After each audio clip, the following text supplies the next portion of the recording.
नमस्कार दोस्तों, मैं हूं रवि कुमार। आप लोगों ने पिछले वीडियो में क्लास 12 के काफ़ी सारे फार्मूलाज़ को देख लिए थे। आगे आज हम लोग सीरीज़ में नेक्स्ट फार्मूलाज़ को इम्पॉर्टेंट है या फिर पूरे आपको जो आपके पाठ्यक्रम हैं रिव्यू करने के लिए देख रहे हैं कि आखिर आपको पढ़ना क्या क्या है। ठीक है, तो यहाँ तक तो आप लोगों ने देख लिए थे 10, 11। एक वैद्युत द्विध्रुव बला घूर्णन, उस पर घुमाने में कितना कार्य करना पड़ता है। वैद्युत द्विध्रुव की स्थिति ये भी देख लिए थे। इलेक्ट्रिक फ्लक्स के लिए हो गया, घन कोण के लिए हो गया। उसके बाद देख रहे थे गॉस के प्रमेय। गॉस का प्रमेय इज इक्वल टू होता है क्यू अपॉन एप्सिलॉन नॉट। ठीक, यहाँ पे फिर उसके बाद उसी का अनुप्रयोग है। उसके अनुप्रयोग में आपको 4 अनुप्रयोग पढ़ना है। ठीक है, चारों के चारों मोस्ट इंपॉर्टेंट है भाई। ठीक, जैसे आप लोगों ने पहला पढ़ लिए थे, अनंत लंबाई के कारण अनंत लंबाई के एक समान सीधे तार के कारण विद्युत क्षेत्र की तीव्रता, ये देख लिए थे। बाद आवेश के अनंत समतल चादर के कारण विद्युत क्षेत्र की तीव्रता, ये भी देख लिए थे। ये दूसरा है। ठीक है, तीसरा तीसरा इसके बाद आता है ठीक, एक समान आवेशित गोली कवच के कारण विद्युत क्षेत्र की तीव्रता। स्फेरिकल जो हमारे पास कवच रहेगा उसके कारण इंटेंसिटी कितना रहेगा वो भी है के कारण, इसको भी देख लिए थे। थोड़ा सा देख लेते हैं। और मान लो जाए हमारे पास क्या है, कोई गोली कवच है। ठीक है, कोई गोली कवच है। इस गोली कवच के क्या बाहर अगर कोई बिंदु रहेगा तो उस पर कितनी तीव्रता होगा। पर तीव्रता ये हो जाएगा ई बराबर F sigma capital R square divided by R square epsilon naught. यहाँ पे कैपिटल आर जो है वो उस स्फेरिकल का त्रिज्या बताता है, और यहाँ पे स्मॉल आर जो है जहाँ जहाँ पे पॉइंट रखेंगे, बाहर में रख रहे हैं, फिर इसके पृष्ठ में रखेंगे, फिर इसके अंदर में रखेंगे, उन दूरियों को बताता है स्मॉल आर जो है। ठीक, एप्सिलॉन नॉट तो माध्यम की विद्युतशीलता है, कारण यहाँ पे बाहर में कितना होता है तीव्रता, ये इतना। उसके बाद जब पॉइंट जो है वो कहाँ पे रहेगा, गोले के पृष्ठ पर रहेगा। जब कोई पॉइंट गोले के पृष्ठ पर रहेगा तो विद्युत क्षेत्र की तीव्रता इतना देखने को मिलेगा, ई बराबर सिग्मा अपॉन एप्सिलॉन नॉट। के बाद है जी जब बिंदु गोले के बाहर, जब बिंदु गोले के क्या हो, अंदर हो। ठीक, ये बाहर हो गया, फिर पृष्ठ में, फिर उसके बाद अंदर में जब रहेगा तो इंटेंसिटी जो है वो 0 रहेगा। इसका रीज़न ये है कि जो भी हमारे पास एक कवच रहता है वो खोखला रहता है, उसके अंदर क्या होता है, कोई भी आवेश नहीं होता है। जब कोई भी आवेश है ही नहीं तो वो पॉइंट पर क्या तीव्रता लगाएगा, है ना। इसी कारण यहाँ पे विद्युत क्षेत्र की तीव्रता क्या रहेगा, 0 होगा। ठीक है, उसके बाद देखते हैं नेक्स्ट है इसी प्रकार से यहाँ पे ठीक, एक समान रूप से आवेशित कुचालक गोले के कारण तीव्रता। ठीक, एक समान रूप से आवेशित कुचालक गोले का सेम है हमारे पास। मान लो कोई कुचालक गोला है। ठीक है, ये क्या है, इसमें आवेश डिस्ट्रीब्यूट किया गया है। ठीक है, तो जब पॉइंट बाहर में रहेगा तो कितना इंटेंसिटी रहेगा, ई बराबर rho capital R cube divided by R square upon epsilon nought. तो बाहर में जब कोई पॉइंट रहेगा तो उसके ऊपर इतना इंटेंसिटी काम करेगा। ठीक, उसके बाद है जब बिंदु जो है क्या रहेगा, गोले के पृष्ठ पर रहेगा। ठीक, दोनों में अंतर इतना है, ये क्या है, आवेशित कुचालक है। ठीक है, और ये आवेशित चालक है, और ये क्या है, आवेशित चालक गोला है। दोनों में अंतर इतना है। ठीक है, तो इतना इंटेंसिटी काम करेगा गोले के बाहर में जब कोई पॉइंट रहेगा तो। उसके बाद है जब कोई पॉइंट गोले के पृष्ठ पर रहेगा, जब कोई पॉइंट गोले के पृष्ठ पर होता है तो उसमें तीव्रता कितनी होती है, ई बराबर rho R divided by 3 epsilon nought. ये पृष्ठ में रहता है तब है। उसके बाद जब बिंदु गोले के बाहर रहेगा, जब कोई बिंदु जो गोले के बाहर रहेगा तो उस पर बाहर हो गया, बाहर तो हो गया, ये क्या रहेगा, गोले के अंदर। ठीक है, वो टाइपिंग मिस्टेक हो गया। देखो, जब कोई पॉइंट गोले के अंदर में रहेगा, ठीक है, तो यहाँ पे इंटेंसिटी इतना यानी कि तीव्रता इतना काम करेगा, रो आर बटे में 3 एप्सिलॉन नॉट। ये हो गया दोस्तों। ठीक है, के बाद है 20 नंबर का फार्मूला, गॉस के नियम से कूलाम के नियम की व्युत्पत्ति। ठीक, गॉस के नियम का प्रयोग करते हुए, गॉस का नियम क्या है, ये गॉस का नियम फाई ई बराबर क्या होता है, क्यू अपॉन एप्सिलॉन नॉट। ठीक, तो इसी का अनुप्रयोग करते हुए हम क्या करेंगे, कूलाम के नियम की व्युत्पत्ति किया जाएगा। व्युत्पत्ति में ये वाला भी एग्जाम में आता है दोस्तों, इस कारण आपको याद रखना है, ये भी एक इंपॉर्टेंट फार्मूला है। ये होता है एफ बराबर 1/4 पाई एप्सिलॉन नॉट और Q naught divided by R square, ये होता है। ठीक, उसके बाद है आपको याद रखना, उसके बाद है विभव। ठीक, विद्युत विभव का फार्मूला क्या होता है, V बराबर W अपॉन जिसका मात्रक होता है जूल प्रति कूलॉम। ठीक है, इसको जूलॉम भी हाथ रख सकते हो, जूलॉम। ठीक, यहाँ पे हो जाएगा जूल, ओम में से कूलॉम, प्रति कूलॉम। इसका मात्रक होता है विभव का मात्रक। विभव क्या होता है, किसी भी एक इलेक्ट्रिक फील्ड में, ठीक है, किसी इलेक्ट्रिक फील्ड में जब कोई आवेश को लाते हैं तो जो कार्य करना पड़ता है उसको बोला जाता है विद्युत विभव। ये आपको शॉर्ट में बता दिया, जब हम लोग पढ़ेंगे तो इसको और डिटेल से देखेंगे। ठीक, तो V बराबर क्या होता है, W अपॉन ये मात्रा क्या होता है, जूल प्रति कूलाम, इसी को बोलते हैं जी वोल्ट। ठीक, इसी को बोलते हैं वोल्ट, ये V से प्रेजेंट करते हैं, स्मॉल v से। उसके बाद है विभवांतर, जब कोई ये जो फार्मूला है वो रॉन्ग, ठीक है, तो इसका फार्मूला होता है ये B upon AB upon Q, ऐसे होता है इसका फार्मूला जो है। ठीक है, एक क्या होता है, दो बिंदु पर विभवांतर हो, दो बिंदु पर विभव का अंतर, मान लो बिंदु A है और ये मान लो बिंदु B है, मान लो बिंदु A पर विभवांतर कितना, विभव कितना है V और B पर कितना है VB, तो दोनों जगहों पे विभव का अंतर है, ये होता है। ठीक, इसको और अच्छे से देखेंगे बाद में, जब हम इसको देखें, जब इस टॉपिक को पूरा चालू करेंगे तो, है ना, आगे बढ़ेंगे।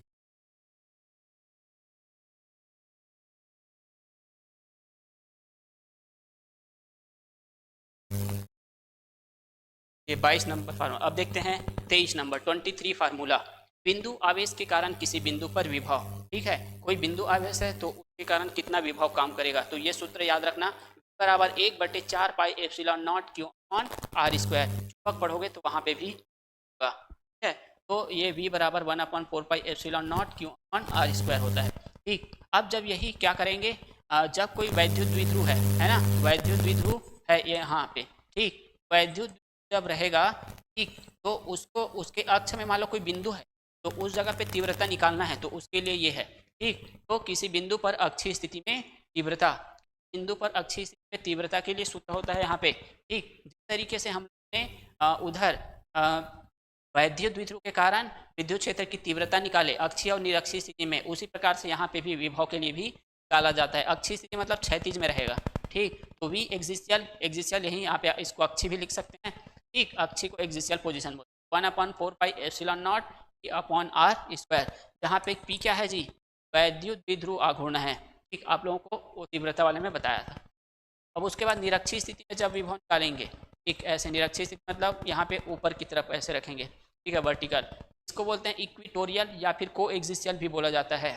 ठीक है, इक्विटोरियल या फिर को एक्सिशियल भी बोला जाता है। तो वैद्युत विभव जो रहेगा, विद्युत विभव निरक्षीय स्थिति में उस विभव क्या होता है, 0 रहता है, ये है। उसके बाद देखते हैं विद्युत धारिता। विद्युत धारिता क्या होता है, ठीक, कोई भी हमारे पास क्या रहेगा, विद्युत धारिता, कोई भी हमारे पास मान लो कोई पात्र है, उस पात्र में आवेश को जितना भरा जाता है या आवेश को जितना क्षमता रख सकते हैं, उसी को हैं विद्युत धारिता। ठीक है, ठीक, तो यहाँ पे होता है C बराबर V अपॉन V। इसका रीज़न ये है कि विभव के अनुक्रमानुपाती होता है आवेश। ठीक, तो यहाँ पे क्या हो जाएगा, यहाँ पे हम इस प्रोपोर्शनल को हटाएंगे तो लगाते हैं हम लोग क्या, कुछ कांस्टेंट लगाते हैं। यही कांस्टेंट होता है, यही स्थिरांक होता है विद्युत धारिता। P को नीचे ले आओ तो क्या मिलेगा, C बराबर Q अपॉन V। और इसका मात्रक, विद्युत धारिता का मात्रक क्या होता है, ग्राम प्रति वोल्ट, इसी को शॉर्ट में बोलते हैं फैरड। ठीक, आगे पढ़ोगे आप लोग माइक्रो फैरड वगैरह। ठीक, है ना, जो हमारे पास पंखा में जो लगता है छोटा सा से बूस्टर, ठीक है, वही होता है, इसी में होता है विद्युत धारिता, आवेश को कंटेन करके रखता है वो। ठीक है, तो यहाँ पे बाद है संधारित्र प्लेट, समांतर प्लेट संधारित्र के कारण, ये है जी धारिता, समांतर प्लेट संधारित्र के कारण धारिता। ठीक, तो संधारित्र मतलब जिसमें आवेश को रखा जाता है। ठीक है, यानी कि जिस धारिता है ना धारण करके रखता है वही संधारित्र है। यहाँ पे इसका फार्मूला होता है C बराबर A epsilon naught upon D। ये इस तरीके से प्लेट उसमें रहते हैं। ठीक, तो इसके दोनों के बीच की दूरी D है, मान लो ये D वही है, और A इसका एरिया को बताता है। ये जो है ना, ये जो कैपेसिटर रहेगा, ठीक, कैपेसिटर जो रहेगा, संधारित्र को कैपेसिटर बोलते हैं। ठीक है, कैपेसिटर मतलब वही धारण करने वाला। ठीक, धारिता ये, तो C बराबर होता है A एप्सिलॉन नॉट अपॉन में D, इस तरीके से होता है। बात देखते हैं विद्युत क्षेत्र की तीव्रता एवं विभव में संबंध। 28 नंबर का फार्मूला बराबर होता है dB अपॉन dl। विद्युत क्षेत्र है ना की तीव्रता, intensity of electric field and विभव, ठीक है, विभव पोटेंशियल में संबंध क्या है, तो बराबर होता है माइनस dB अपॉन dl। इसी को बोलते हैं विभव प्रवणता। ठीक है, इसी को विभव प्रवणता, ये जो है आप याद रखना क्योंकि 1 मार्क्स पे पूछा जाता है विभव प्रवणता। ठीक है, पोटेंशियल ग्रेडियंट क्या होता है, ठीक, याद रखना है। वैसे आप इस जब डिटेल पढ़ोगे तो वहाँ पे आपको डेफिनेशन देखने को मिलेगा, 1 मार्क्स पे पूछा जाता है। इसके बाद देखते हैं संधारित्र को अलग अलग क्रम में जोड़ा जाता है। कौन से अलग अलग क्रम में? समांतर क्रम और श्रेणी क्रम और समांतर क्रम में जोड़ा जाता है। ठीक, श्रेणी क्रम और समांतर क्रम में जोड़ने का रीज़न ये रहता है कि क्योंकि हमको अलग अलग धारिता वाले संधारित्र की ज़रूरत पड़ता है। वहाँ पे ऐसा नहीं है कि हमारे पास एक उल्ट का दो कूलम, ऐसे उल्ट का अलग अलग 1 2 3 4 5 है ना फैराड वाला कोई हमको कूलम ये मिलेगा, ठीक है, संधारित्र मिलेगा, ऐसा नहीं होता है। ठीक है, तब कंपनी जो है या तो 2 फैराड का, 5 फैराड का, 8 फैराड का ऐसे टाइप का बनाता है। ठीक है, तो इस कारण हमको अगर ज़्यादा चाहिए, ज़्यादा मात्रा में चाहिए तो समांतर क्रम में जोड़ते हैं, कम मात्रा में चाहिए तो उसको जोड़ दिया जाता है। ठीक, तो संधारित्र की धारिता, परिणामी धारिता क्या होता है? 1/C1 plus 1/C plus 1/C। यहाँ पे C1 C है वो बहुत सारे संधारित्र जुड़ा है उसको बता रहा है, संधारित्रों की धारिता को बता रहा है। ठीक है, कैपेसिटर की कैपेसिटेंस को बता रहा है। 1/C1 plus 1/C plus 1/C3 in capacity बता रहा है। ठीक है, तो किसी भी संधारित्र को अगर श्रेणी क्रम में जोड़ा जाता है, ठीक, अगर श्रेणी क्रम में जोड़ा जाता है तो उसकी परिणामी धारिता क्या निकलता है? जितने भी समांतर क्रम श्रेणी क्रम में जुड़े हुए हैं उस क्रमों के योग के बराबर होता है। देखो अपॉन में है यानी कि व्युत्क्रम है। ठीक, तो व्युत्क्रमों के योग के बराबर होता है कौन? संधारित्र धारिता के व्युत्क्रम के योग के बराबर होता है कौन? परिणामी धारिता जो है। बात देखें समांतर क्रम संयोजन, पैरेलल कॉम्बिनेशन। ठीक है, तो पैरेलल कॉम्बिनेशन में क्या होता है? जितने भी संधारित्र जुड़ा रहेगा धारिता को सीधा प्लस कर दिया जाएगा। ठीक है, तो हमको ये देखने को मिलता है परिणामी धारिता जो है। ठीक है, C1 प्लस C2 C3 ऐसा नहीं है कि 1 2 3 बस रहेगा, इसमें बाकी और ज़रूरत रहेगा तो C4 C5 ऐसे जोड़ सकते हैं। तो फार्मूला को अच्छे से याद रखना है आपको। उसके बाद देखते हैं जी, वो जो संधारित्र रहता है, जो लगा रहता है ना पंखा में, उसमें कितनी मात्रा में ऊर्जा कंटेन रहता है, उसके फिर फार्मूला है। तो U बराबर होता है यहाँ पे half square upon C is equal half CV square is equal to half QV, ये होता है। ठीक है, यहाँ पे आपको 3 फार्मूला दिख रहा है। जब आप इसको डिराइव करोगे तो ये आपको खुद ब खुद इसमें निकल जाएगा। ठीक है, तो आपको ये याद रखना है क्या होता है संधारित्र में U बराबर हाफ स्क्वायर अपॉन में C, या फिर हाफ C स्क्वायर या फिर हाफ QV, ये फार्मूला हमको देखने को मिलता है।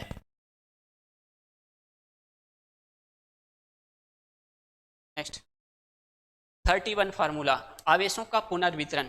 मान लिया जाए हमारे पास क्या है, 2 बॉडी है। ठीक है, 2 बॉडी है, तो इन 2 बॉडी में जब इन दोनों को किसी वायर से कनेक्ट कर दिया जाएगा, किसी कंडक्टर से कनेक्ट कर दिया जाएगा, कनेक्ट जब करते हैं यहाँ पे क्या हो जाता है? आवेशों का वितरण होता है। ठीक है, आवेशों का वितरण होता है, आवेशों का वितरण होता है। ठीक है, तो के लिए यहाँ पे फार्मूला है रीडिस्ट्रीब्यूशन ऑफ चार्ज। ठीक है, रीडिस्ट्रीब्यूशन ऑफ चार्ज। ठीक, भाई कनेक्ट कर दिए हैं तो एनर्जी ही है, ये क्या हो जाएगा? एक कंडक्टर से दूसरे एक कंडक्टर या फिर एक से दूसरे में जाएगा।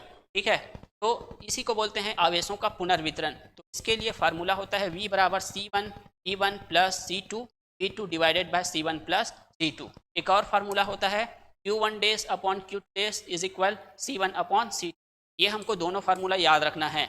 जब आवेशों का पुनर्वितरण पढ़ेंगे तो रीडिस्ट्रीब्यूशन ऑफ चार्ज जब पढ़ा जाएगा तो। ठीक है, अब देख रहे हैं यहाँ पे क्या हो रहा है, 2 निकाय आपस में जब जुड़ा हुआ है, एक से दूसरे में जाएगा, दूसरे से पहले में जब आएगा। ठीक है, तो यहाँ पे क्या होगा? एनर्जी ही तो है, तो एनर्जी क्या होगा? लॉस होगा। कैसे लॉस होगा भाई? हम जानते हैं कि हमारे जब क्या होता है, घरों में बिजलियाँ आ रही होती है, जैसे प्रकाश है वो क्या हो जाता है, मतलब बल्ब जो है वो हीट हो जाता है, या फिर क्या होता है पंखा अगर चलता है तो वहाँ पे आवाज़ें आती है, तो विद्युत ऊर्जा किस में कन्वर्ट हो जाता है? कभी हीट एनर्जी में कन्वर्ट हो जाता है, कभी लाइट एनर्जी में कन्वर्ट हो जाता है। ठीक, यानी कि क्या हो रहा है? ऊर्जा की हानि हो रही है। उसी प्रकार से आवेशों का जब पुनर्वितरण होता है तो वहाँ पे भी क्या होता है? ऊर्जा की हानि होती है, loss of energy in reduction of charges. ठीक, तो उसके लिए फार्मूला है del V C1 C2 bracket में V1 minus V2 divided by 2 C1 plus C2, जहाँ पे C बताता है कैपेसिटेंस, है विद्युत धारिता, कैपेसिटेंस ऑफ कैपेसिटर को बताता है, ये बताता है वोल्ट को। ठीक, तो ये है।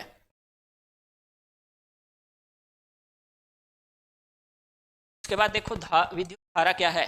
विद्युत धारा है ना, इलेक्ट्रिक करंट। इलेक्ट्रिक करंट आपको पता है कि जब किसी कंडक्टर में इलेक्ट्रॉन का जब फ्लो होता है, इलेक्ट्रॉन जब प्रवाहित होता है ना, समय के साथ इलेक्ट्रॉन का जो प्रवाह होता है उसी को बोलते हैं विद्युत धारा। ठीक है, इलेक्ट्रॉन का समय के साथ प्रवाहित होना ही क्या कहलाता है? विद्युत धारा। तो विद्युत धारा बराबर होता है आवेश बटे समय।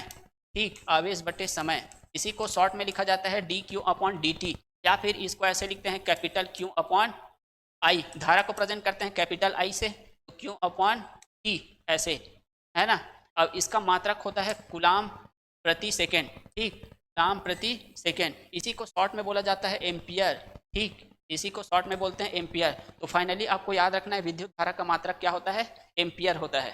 ठीक है, नेक्स्ट फार्मूला है हमारे पास अनुगमन वेग और विद्युत क्षेत्र में संबंध। अनुगमन वेग यहाँ पे देख रहे हो शब्दावली, और एक देख रहे हो विद्युत क्षेत्र। विद्युत क्षेत्र का डेफिनेशन पहले देख चुके हैं। क्या बता रहे हैं? Relation between drift velocity intensity of electric field. ठीक, या फिर इलेक्ट्रिक फील्ड दोनों में हमको रिलेशन देखना है। ड्रिफ्ट वेलोसिटी, यहाँ पे आप शब्दावली देख रहे हो क्या? Drift velocity. अनुगमन वेग होता क्या है? मान लो जो हमारे पास कोई कंडक्टर है, इस कंडक्टर में हम एक पूरा सर्किट बनाते हैं। ठीक है, अब इस सर्किट में क्या होता है? सर्किट में जब क्या इलेक्ट्रॉन कैसे आगे बढ़ेगा? इलेक्ट्रॉन आगे बढ़ेगा तभी जब क्या हो? पोटेंशियल हो, है ना। पोटेंशियल यानी कि धक्का देने वाला। पोटेंशियल क्या करता है? विद्युत विभव क्या करता है? इसको धक्का देता है, यानी कि ये क्या चलता है? कंडक्टर की ओर आगे बढ़ता है। ठीक है, अब जब ये आगे बढ़ेगा, इसको एनर्जी दिया जा रहा है टर्मिनल के माध्यम से। ये जिस गति से जाएगा, जिस वेग से जाएगा, उसको बोलते हैं अनुगमन वेग या फिर ड्रिफ्ट वेलोसिटी।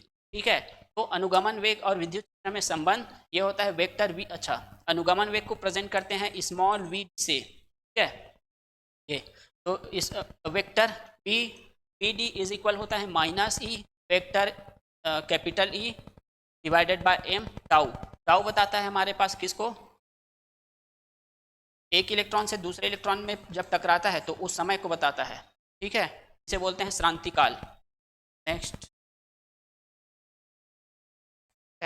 ना है इंपॉर्टेंट भी ये वाला। नेक्स्ट देखते हैं 35 नंबर फार्मूला देखते हैं विद्युत धारा और अनुगमन वेग में संबंध। ठीक, विद्युत धारा और अनुगमन वेग में संबंध। Relation between electric current and drift velocity. तो यहाँ पे क्या होता है? ये I बराबर होता है एन पी डी ए, है ना। ए बताता है कंडक्टर के, जो भी हमारे पास कंडक्टर है उस कंडक्टर के वर्टिकली एरिया को बताता है। ठीक है, यानी कि उसकी मोटाई को बता रहा होता है ए जो है। ठीक है, वी तो समझ रहे हैं, ड्रिफ्ट वेलोसिटी है। एन बताता है नंबर ऑफ इलेक्ट्रॉन। नेक्स्ट चलते हैं जी 36 फार्मूला धारा घनत्व। धारा घनत्व का डेफिनेशन हम जब इसको डिटेल में पढ़ेंगे तब देखेंगे। यहाँ पे होता है धारा घनत्व को प्रेजेंट किया जाता है, करंट डेंसिटी को प्रेजेंट किया जाता है कैपिटल जे से। ठीक है, यहाँ पे एन वी होता है। ठीक, एन धारा घनत्व बराबर इतना होता है। नेक्स्ट फार्मूला है हमारे पास ओम का नियम। ओम का नियम क्या बोलता है? जॉर्ज साइमन ओम नामक वैज्ञानिक थे, उसने देखा, क्या देखा? धारा और वोल्टेज में रिलेशन निकाले। जैसे जैसे धारा की मात्रा बढ़ रही होती है वैसे वैसे वोल्टेज भी बढ़ते जाता है, एक दूसरे के अनुक्रमानुपाती। उसने अपने बार अपने एक्सपेरिमेंट में देखा। ठीक है, कारण उसने बताया V is proportional to I, है ना। और जो रहता है वो धारा के अनुक्रमानुपाती होता है। अब हम जानते हैं अनुक्रमानुपाती घटाने के लिए क्या करते हैं? यहाँ पे कुछ कांस्टेंट लगाते हैं, स्थिरांक लगाते हैं। स्थिरांक हम लोग देते हैं कैपिटल R। ठीक है, ये बोला जाता है इस स्थिरांक यानी कि इस कांस्टेंट को बोलते हैं प्रतिरोध। ठीक है, क्या बोलते हैं? प्रतिरोध, रेजिस्टेंस, R फॉर रेजिस्टेंस। तो यहाँ पे हो जाता है I को नीचे ले आए, R बराबर क्या हो गया? V अपॉन I, प्रतिरोध। अब प्रतिरोध क्या होता है किसी कंडक्टर में? जब हम किसी कंडक्टर में धारा को प्रवाहित करते हैं, इलेक्ट्रिक करंट को जब फ्लो कराया जाता है, वहां पर होता है, वहां पे उस करंट के मार्ग में अवरोध उत्पन्न होता है। ठीक है, अवरोध उत्पन्न होता है, इसको बोलते हैं प्रतिरोध, है ना। अब ये कौन अवरोध करेगा? अवरोध करता है उस कंडक्टर की प्रकृति, कंडक्टर का नेचर। ठीक है, इसके बारे में और डिटेल से जानेंगे। छोटे छोटे इलेक्ट्रॉन होते हैं, वो इलेक्ट्रॉन एटम से टकराएंगे, है ना। टकराता है तो भैया उसके मार्ग में अवरोध होता है, वही है प्रतिरोध, रेजिस्टेंस। ठीक है, अब प्रतिरोध का मात्रक होता है ओम। जिस तरीके से हम लंबाई को मापने के लिए मीटर का यूज करते हैं, ठीक है, वेट को मापने के लिए किलोग्राम का यूज करते हैं, उसी प्रकार को रेजिस्टेंस मापने के लिए ओम का प्रयोग किया जाता है। ठीक है, नेक्स्ट है चालकत्व या फिर वैद्युत चालकता या फिर वैद्युत चालकत्व। तो रेजिस्टेंस का जो रेसिप्रोकल होता है, व्युत्क्रम होता है, उसी को बोलते हैं इलेक्ट्रिक कंडक्टेंस। ठीक, ये आर का रेसिप्रोकल होता है, बस सीधा, है ना। अब आर का मात्रक होता है ओम, तो उसी प्रकार से ये उल्टा है भैया, है ना, रेजिस्टेंस का उल्टा है, ये भी उसका मात्रक भी क्या हो जाएगा, उल्टा हो जाएगा, यानी कि प्रति ओम हो गया। इसी प्रति ओम को बोलते हैं मोहो। ठीक है, इसको जब बोलते हैं एच एम, तो इसको बोलते हैं mho, M H O. Next formula 39, विशिष्ट प्रतिरोध या फिर प्रतिरोधकता।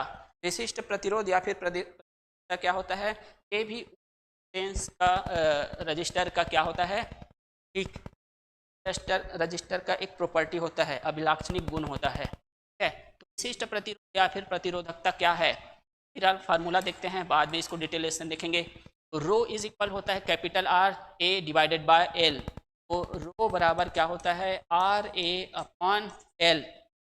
आर बताता है उस चालक तार का प्रतिरोध को, ए बताता है उसके वर्टिकली एरिया को, एल बताता है उस कंडक्टर वायर की लेंथ को। ठीक, ये होता है हमारे पास प्रतिरोधकता, है ना, किसी रेजिस्टेंस, है ना, कोई भी हमारे पास वायर है उसकी प्रतिरोधकता। और इस प्रतिरोधकता का मात्रक क्या होता है, ओम मीटर। आर का मात्रक होता है ओम, ए का मात्रक हो गया मीटर स्क्वायर, नीचे में एल है, एल का मात्रक फिर से एल की एम हो जाएगा, एम एम एक बारी कर जाएगा, तो इस कारण ऊपर में एक ठन एम बचा हुआ है, इसी कारण क्या हुआ है, ओम मीटर। नेक्स्ट है जी 50 नंबर का फार्मूला। इस तरीके से प्रतिरोध का व्युत्क्रम चालकत्व होता है या फिर चालकता होता है, इस प्रकार से विशिष्ट प्रतिरोध का या फिर प्रतिरोधकता का व्युत्क्रम होता है, कहलाता है विशिष्ट चालकता। ठीक, विशिष्ट चालकता, विशिष्ट चालकता को हम प्रेजेंट करते हैं सिग्मा से, तो ये हो जाएगा 1 अपॉन रो। ठीक, और रो का मात्रक क्या होता है, ओम मीटर का मात्रक क्या हो जाएगा जी, विशिष्ट चालकता का मात्रक हो जाएगा प्रति मीटर। ठीक है, प्रति ओम मीटर, या फिर ऐसे ऊपर में वर्ष लगा देना, -1 लगा देना, हो गया। ठीक है, ये तो हम लोगों ने 3 चीजें जाने, 3 चीजें क्या क्या जाने, सॉरी 4 चीजें। एक होता है प्रतिरोध, प्रतिरोध को आर से प्रेजेंट करते हैं।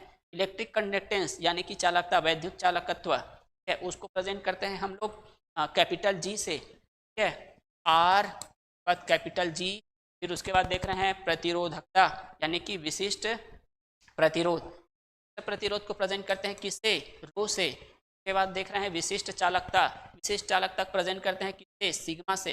चारों चीजें याद रखना, आर जी रो सिग्मा। ठीक है, क्या ये वाला जी वाला उतना इंपॉर्टेंट है नहीं, और ये रो सॉरी सिग्मा वाला उतना इंपॉर्टेंट, ये दोनों इंपॉर्टेंट है, प्रतिरोध और प्रतिरोधकता। उसके बाद है विशिष्ट चालकता और धारा घनत्व में संबंध, relation between specific conductivity current density. तो हम जानते हैं विद्युत धारा घनत्व को प्रेजेंट करते हैं कैपिटल जे से, विशिष्ट चालकता किसे करते हैं, सिग्मा से। ठीक, तो जे बराबर होता है ई सिग्मा। ठीक, जे बराबर क्या होता है, ई सिग्मा। जे बताता है धारा घनत्व को। फार्मूला नंबर 42 बता रहा है कार्बन प्रतिरोध का वर्ण कोड यानी कि कार्बन रेजिस्टेंस। कार्बन रेजिस्टेंस क्या होता है, कार्बन, आप लोगों ने रेजिस्टेंस लिखे होंगे, बहुत सारे इलेक्ट्रॉनिक डिवाइसेस में ये लगा होता है। इसका काम क्या होता है, इलेक्ट्रॉनिक डिवाइसेस में लगा होता है, तो ये क्या करता है, करेंट होता है उस मार्ग में अवरोध उत्पन्न करता है, तो हमको रेजिस्टेंस की जरूरत पड़ती है ना। ज़्यादा अगर करेंट आ रहा है क्या करेंगे, अवरोध उत्पन्न करेगा। ठीक है, और उस रेजिस्टेंस में अलग अलग कलर की पट्टी लगी होती है। ठीक है, कभी देखेंगे कि ब्लैक, रेड और ब्राउन है, उसके बाद मान लो सिल्वर है चौथे में, तो यहाँ पे वो कलर बताता है कि, है ना, कलर इंडिकेट करता है कि का कार्बन प्रतिरोध है। ठीक है, क्योंकि छोटे से तो रहता है, एकदम छोटा सा रहता है, छोटे से में नंबर लिखना पॉसिबल नहीं है, इस कारण उसमें क्या डाला जाता है, कलर डाला जाता है। ठीक है, कलर रहता है उसमें। का ओम को काउंट करने के लिए, उसमें प्रतिरोध की मात्रा को काउंट करने के लिए ये फार्मूला होता है। One of the most important topic है कार्बन रेजिस्टेंस। ठीक, तो ये होता है ए बी इंटू 10 की power C ohm plus minus D percentage. ठीक है, ए बी सी बताता है 0 से लेके 1 तक के नंबर को, सॉरी 0 से लेके 9 तक के नंबर्स को बताता है, और डी बताता है कि कैलकुलेट करने में कितना प्रतिशत का त्रुटि होगा, उसको बताता है। ठीक है, यहाँ पे 0 से लेके 1 तक, जैसे मान लो जाए शुरू में क्या रहेगा, मान लो ये पहला कलर मान लो ब्राउन है, ब्राउन के लिए यहाँ पे 0 नंबर, ठीक है, ब्राउन या फिर से ब्लैक होता है कुछ, ठीक। उसके बाद 1 रहेगा, ठीक।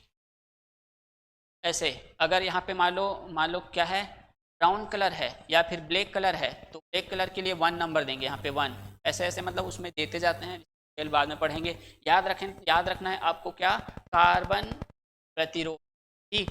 तो क्या होता है फार्मूला, R बराबर AB 10⁻⁶ ओम प्लस माइनस D%, D%। उसके बाद देखते हैं यहाँ पे हमने देखे प्रतिरोधों का संयोजन किया जाएगा। अब प्रतिरोधों का संयोजन करते हैं, इसके का कारण ये है कि हर एक ओम का रेजिस्टेंस नहीं मिलता है, ठीक है, रजिस्टर नहीं मिलता है। जैसे कि 1 2 3 4 कभी पड़ गया 5 का, कभी 8 का, कभी 8.5 का, तो ऐसा वाला नहीं मिलता है, ठीक है। तो उसको ऐसे मिलता है, कंपनियां बनाती है 2 ओम का, 5 ओम का, 3 ओम का, है ना, 9 ओम का, ऐसे बनाता है। एकदम से 1 2 3 4 5 कभी आपको 20 का पड़ गया, कभी 21 का पड़ गया, कभी 23 का पड़ गया, ऐसे कुछ है नहीं, मतलब बनाता नहीं है एकदम से, है ना। तो इस कारण हम इसको क्या करते हैं, या फिर पैरेलल में कंबाइन करते हैं। जब सीरीज में कंबाइन किया जाता है तो परिणामी प्रतिरोध, ठीक है, परिणामी प्रतिरोध क्या होता है, अन्य प्रतिरोधों के योग के बराबर होता है, ठीक है, R1 + R2 + R3। जब समांतर क्रम में जोड़ा रहेगा तो परिणामी प्रतिरोध क्या होगा, जब समांतर क्रम में जोड़ेंगे तो परिणामी प्रतिरोध होता है अन्य प्रतिरोध के व्युत्क्रम के योग के बराबर होता है ना, अन्य प्रतिरोधों के इनवर्स के सम के इक्वल होता है, ठीक है भाई। तो पैरेलल कॉम्बिनेशन ऑफ रेजिस्टेंस, ये क्या है, ये पिछले वैसे ही है जैसे हम लोगों ने उधर क्या देखे, संधारित्रों के श्रेणी क्रम संयोजन और समांतर क्रम संयोजन देखे थे। संधारित्रों के श्रेणी क्रम संयोजन, सीरीज में संयोजन में क्या आया था, 1/c = 1/c1 + 1/c2 + 1/c3 आया था।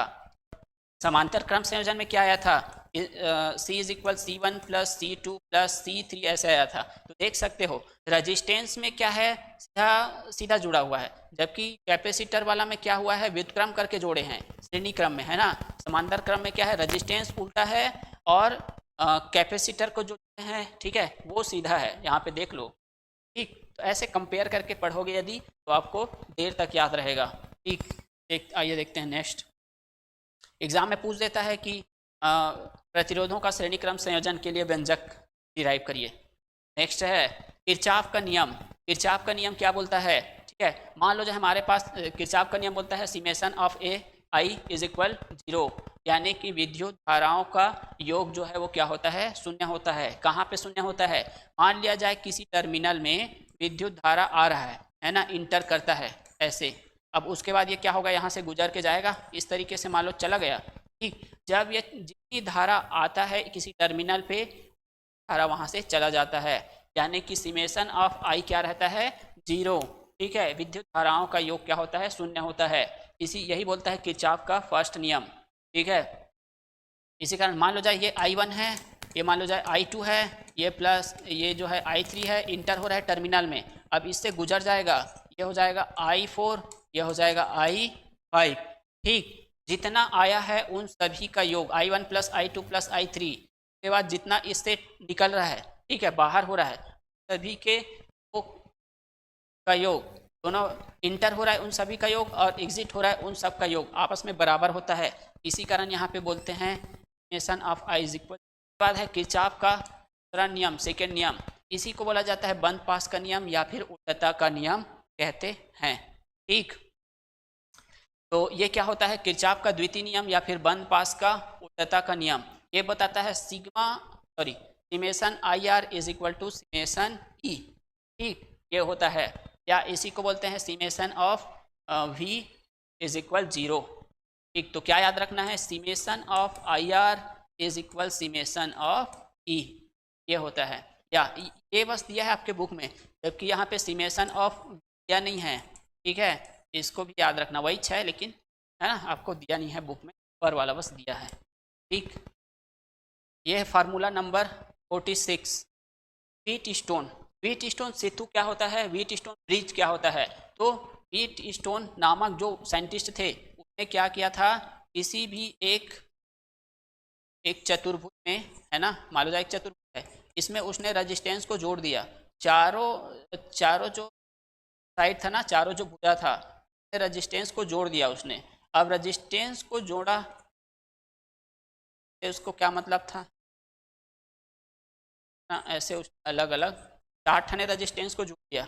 जिस तरीके से चतुर्भुज होता है ना, उसके चतुर्भुज के चारों भुजाओं में 4 रेजिस्टेंस दिया। अब 4 रेजिस्टेंस को जोड़ा, जैसे पी क्यू आर एस, ठीक ठीक। तो उसने उसने क्या करा था, 4 रेजिस्टेंस में से 3 रेजिस्टेंस का वैल्यू पता होता है ना, रेजिस्टेंस बोल रहा हूँ सर, रजिस्टर रजिस्टर है ना। प्रतिरोध को क्या कर दिया, जोड़ दिया, ठीक। अब क्या करेंगे, वो जो कंडक्टर रहेगा कि वो जो रजिस्टर रहेगा, उसका रजिस्टेंस पता करने के लिए, मान लो जाए हमारे पास कोई वायर है, उसका रजिस्टेंस हमको पता करना है, ठीक है। रजिस्टर का रजिस्टेंस अगर पता करना है तो हम क्या करते हैं, इसमें उस जोड़ देते हैं। मान लो जाए आर का हमको नहीं पता है कि उसका रजिस्टेंस कितना है, ठीक है, तो हम क्या करेंगे, ये जो यंत्र है उसमें जोड़ देंगे, ठीक है, व्हीट स्टोन से तुम्हें जोड़ देंगे। जोड़ेंगे जब हम, तो क्या होगा, यहाँ पे हमको उसका रजिस्टेंस पता चल जाएगा, है ना, सॉरी, हाँ, वो जो रजिस्टर है उसका रजिस्टेंस पता चल जाएगा। यानी कि हमको इन चारों में से 3 का रजिस्टेंस पता होता है, चौथे का रजिस्टेंस पता करना होता है। तो यही है व्हीट का सिद्धांत, ठीक है। तो ये होता है, यहाँ से पी क्यू और मान लो एस है, इन तीनों का पता है, आर पता करना रहता है, ठीक है। तो आर की वैल्यू पता चल जाएगा। बाकी और जो फार्मूला है उसको नेक्स्ट में देखेंगे, ठीक। इतना आपको देख लेना है, इतना इम्पोर्टेंट जितने फार्मूलाज है देखे, मिलेंगे हम लोग अगले पे, ठीक है। थैंक्स टू ऑल, जय हिंद।